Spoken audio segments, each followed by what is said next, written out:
Well, welcome to Backstage Pais. I'm with our founding director, Paul Gibbs. I'd like to refer to myself as your boss. I'm with my boss, Paul Gibbs, and hoping to get a raise by interviewing him.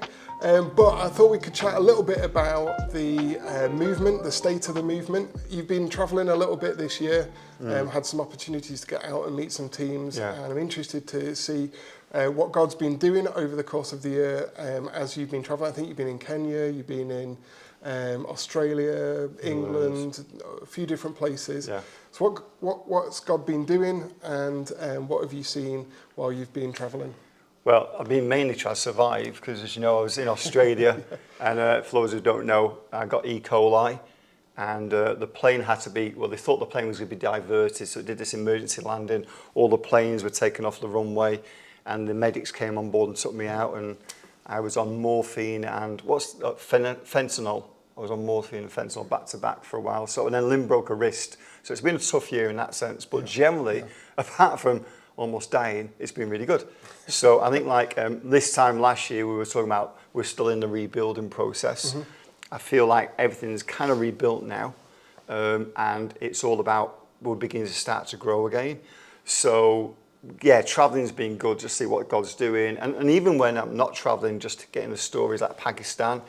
I know in Islamabad we were hoping to train about 40 young people in Bible study, and 120 turned up, which was great. But then just looking at the numbers, so the academy program, that's growing. The reach, I think we're going to have reached about, the total attendance will be about 250,000. Yeah, and so far, kind of, we've surpassed last year. Yeah, definitely. And we've got a couple of months spare, you know, where we're still seeing those numbers trending up. So, yeah, that's great news. So 250,000 young people attending, which would be great. And probably the biggest number that's been a real shock in a good way has been the Allies program. So for those who don't know, you know, when we first started Pais, it was very much a schools work ministry, and obviously that's a key backbone to what we do. But actually we're kind of missionary outfitters to the church now. So everywhere I'm going, I'm training leaders in how to do church that's a bit more kingdom centric and how to equip the saints for works of service. And so we started that last year, so 2023, and I think we trained about 4,000 leaders and volunteers, and this year it's over 20,000, I think, if I remember correctly. Is that right? Yeah. So that's like, I don't know what the percentage of that's like quadrupled the number. So that's been really good. So it's been a tough year. I've noticed this year, and this is not so much Pais people, but people on the fringes of Pais, people we connect with. A lot of people have been giving up this year, and that's really, I guess, concerned me. Just again, not Pais people, but people we're connected with, just finding it tough. And so what's been on my heart is this whole thing about staying in the fight, because you don't reap unless you're still around at harvest time. And I think 2025 is going to be more about the kind of reaping, because we're stuck in the fight. Yeah. I think on the flip side of that, we've also seen, and the numbers with our allies, it shows there's a real hunger to move from sort of professionals doing ministry to everyone has the opportunity to, you know, serve.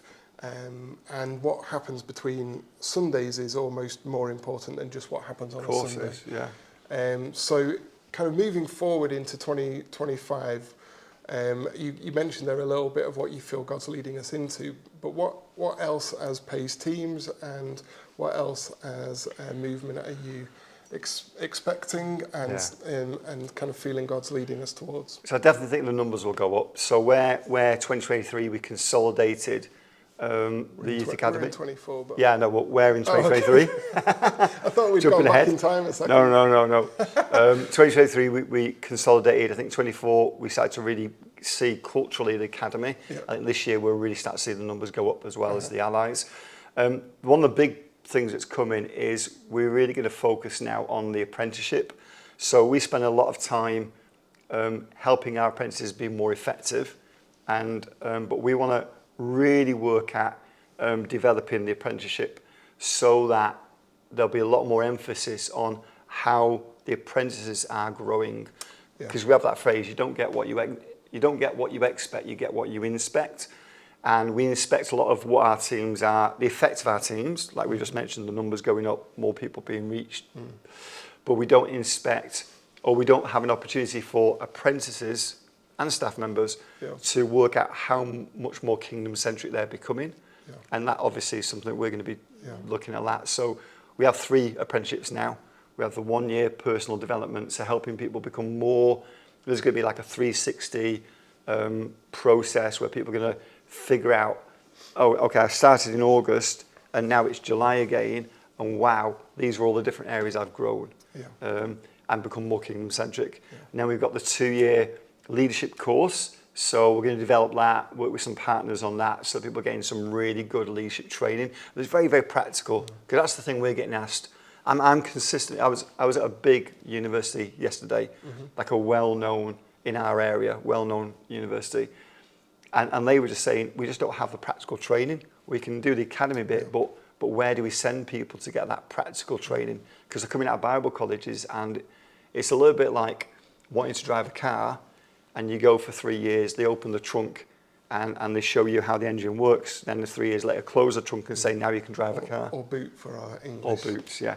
And now you can drive the car. But the reality is, you learn how it works, but you don't know how to drive it. And so what we're doing is showing people how to drive, how to get from A to B. So that leadership course is going to be really good. Yeah. And then the 3rd year ministry development. So people who are committing for 3 years, we're going to really start working with the partners that we've got to find them positions in ministry. Because some people are coming on for that reason, and some people are not realising that's what God's calling them to until they're actually on Pais. And so those different areas, I think, we're really going to focus on helping anybody who's on Pais figure out where do I want to grow and how am I growing in that area.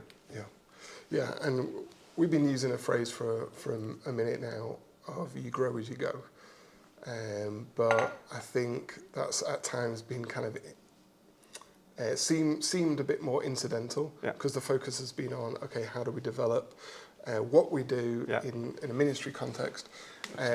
But I'm excited to see us develop more kind of how does God work in us, and how do we become more like Jesus, and to use your phrase, more kingdom-centric. And I think that's what we want. We want to say to people, come on an apprenticeship to learn how to live life on mission and become more kingdom-centric. And I think we've been very, like you say, intentional about the first bit, and not so much about the second bit. So, and then the last thing is just, I think we're getting an awful lot of partnerships. So we're beginning to get more and more partnerships that want to link with us to send more people on Pais, and for us to then in turn train them. So that's kind of cool.